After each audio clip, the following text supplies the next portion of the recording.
As the State Armament Program, SAP, 2011 to 2020 is coming to an end, Moscow has floated a new military program for the 2018 to 2027 period.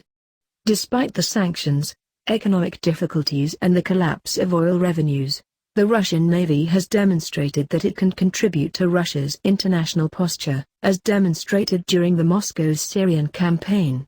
Among the 5 Russian naval formations, namely the Northern, Baltic, Black Sea, and Pacific fleets as well the Caspian flotilla, the Black Sea Fleet has undergone the most remarkable changes since 2010. Although modest by their number and their tonnage, its units are involved in operations in the Black Sea Basin, the Mediterranean, and more sporadically, beyond the Suez Canal and the Gibraltar Straits, in the world ocean. New platforms inducted in the course of the 2011 to 2020 SAP have provided the Black Sea Fleet with enhanced multirole capabilities, in spite of difficulties experienced by the VPK, the Russian military-industrial complex, to meet the objectives outlined in the armament program. While the Black Sea Fleet is inexorably transitioning to a green water force, it features a growing ability to carry out cruise missile strikes way beyond Russia's immediate neighborhood. Furthermore, it retains the ability to operate in remote maritime areas, such as the Levant. The modernization plan of Russia's Black Sea Fleet outlined in the 2011 to 2020 SAP has not been fulfilled as originally thought. However, it has already produced tangible results, the first of which being the end of the continuing attrition of the operational capacities that affected the Russian Navy during the 1990s and most of the 2000s. However, the Euro-Atlantic sanctions, on the one hand, and the rupture of the cooperation between the Russian VPK and Western and Ukrainian defense industries, on the other hand, have jeopardized the construction of some platforms, while delaying the completion of other new units. From the 6 initially planned frigates, Admiral Grigorovich type, only 3 have been commissioned, whereas the 3 others have been left without their Ukrainian-made turbines.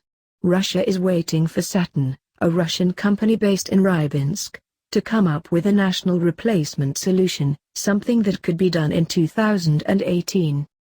Small missiles ships and anti-saboteur boats received until 2014 their German-made engines, manufactured by MTU.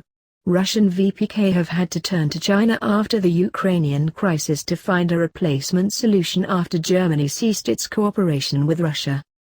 Chinese turbines are problematic, since they do not seem powerful enough. Only the 5 first units have received their German turbines. 3 of them have been assigned to the Caspian flotilla, which is regrouped together with the Black Sea Fleet in the southern military district.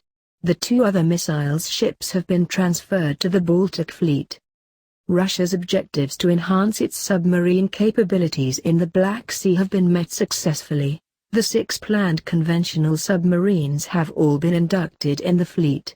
They carry caliber cruise missiles, and together with the new frigates and small missiles ships, they have carried out cruise missiles strikes in Syria from the eastern Mediterranean. Dispatched in the Levant and in the Black Sea Basin, these platforms can hit targets in most of Europe, North Africa, the Middle East and parts of Central Asia. Acknowledging the technical and financial difficulties raised by the sanctions and the cessation of industrial cooperation with foreign actors, Russia decided in 2014 to 2015 to launch 2 new construction programs for the Black Sea Fleet, small missiles ships and small patrol boats. Caliber cruise missiles while being a very light surface platform at only 800 tons. 7 units have already been laid down, all slated for the Black Sea Fleet, with the lead ship scheduled to be commissioned in 2018. Meanwhile, the Black Sea Fleet's only high-sea vessel, the Soviet-era missiles cruiser Moskva, should undergo a reparation and deep modernization cycle in the near future, possibly at Sevastopol shipyard. The SAP 2011 to 2020 does not include any refreshment, let alone expansion, of the blue water capacities of the Russian Navy at all. Contrary to the other naval theaters, in the Black Sea, Russia has to maintain a multi-directional defense. From Moscow's view, the two main maritime threats identified in the Black Sea basin are emanating from NATO navies' activity, on the one hand, and Ukraine, on the other hand. The first one is immediate and limited to the Black Sea waters. The second could take shape in the middle term and emanate from the Black Sea and the Sea of Azov. Whereas Russia intends to contend with the security challenges posed by NATO activity through asymmetric defensive capabilities and conventional deterrence, the future potential threat posed by the resurgence of a modest Ukrainian naval force calls for different solutions. First, it should be underlined that the Black Sea is the only naval theater where Russia faces an openly hostile neighbor, with which it is in a quasi-open war. Second, Kiev has displayed a willingness to create in the years to come a Mosquito fleet of small artillery and small missiles ships, that is, to pose an asymmetric challenge to a locally more powerful Russian navy. Therefore, the small missile ships Russia has decided to build are primarily intended to handle this perceived threat, especially in the Sea of Azov where their light tonnage and their speed are designed to counter any sabotage-type operation.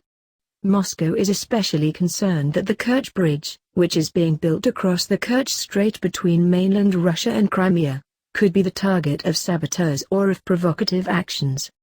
Several Russian lines of defense are therefore taking shapes in the Black Sea basin. The first one would cross the Sea of Azov and the Black Sea maritime space between Crimea and Ukraine, where Russian naval plans are aimed at contending with a future asymmetric threat posed by the potential resurgence of Ukrainian Mosquito naval forces. Fast attack boats of Raptor type, small patrol boat and small missiles ships are likely to complement coastal artillery and air assets to counter this first challenge.